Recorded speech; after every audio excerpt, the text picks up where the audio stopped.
A clinical sample may contain many commensal and transient bacteria that do not need to be identified. You wouldn't want to waste time culturing all bacteria if, for example, you suspect a gram-positive infection. Selective media contain chemicals that prevent growth of unwanted bacteria without inhibiting the growth of desired organisms.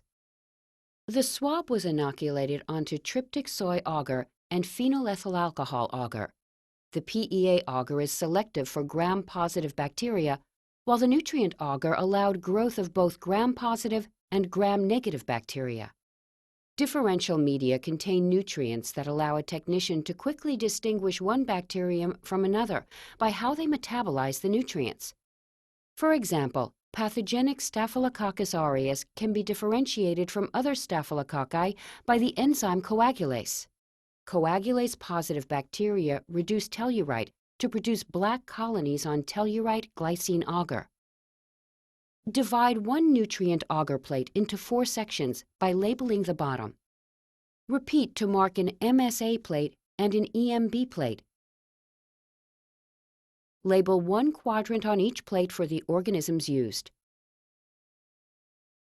Streak each culture onto its quadrant on the agar.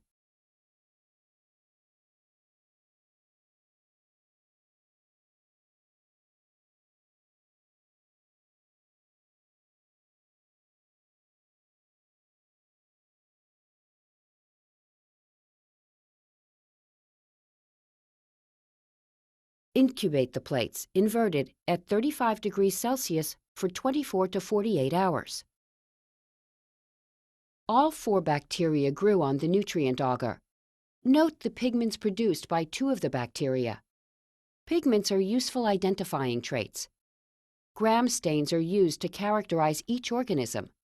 Unfortunately, most gram-positive cocci look alike and most gram-negative rods look alike through the microscope, so you don't have much identifying information yet.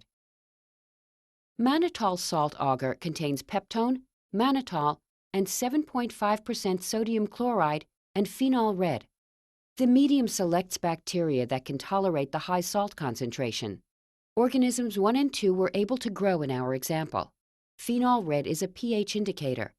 Bacteria that ferment mannitol produce acid, which turns the phenol red yellow. Eosin methylene blue agar contains peptone, lactose, sucrose, and eosin and methylene blue dyes. The dyes select gram-negative bacteria, and the sugars will differentiate lactose and sucrose fermenters from non-fermenters.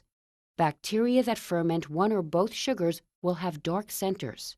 Escherichia, shown here, is almost black.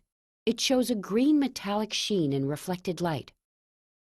Another fermenter, Enterobacter, has dark colonies with a light border. Non-fermenters will have colorless colonies. You will be able to determine which medium selects gram-positive and which selects gram-negative bacteria. Thus, you will learn which medium to use for a skin infection or for an intestinal infection. Dispose of the plates properly.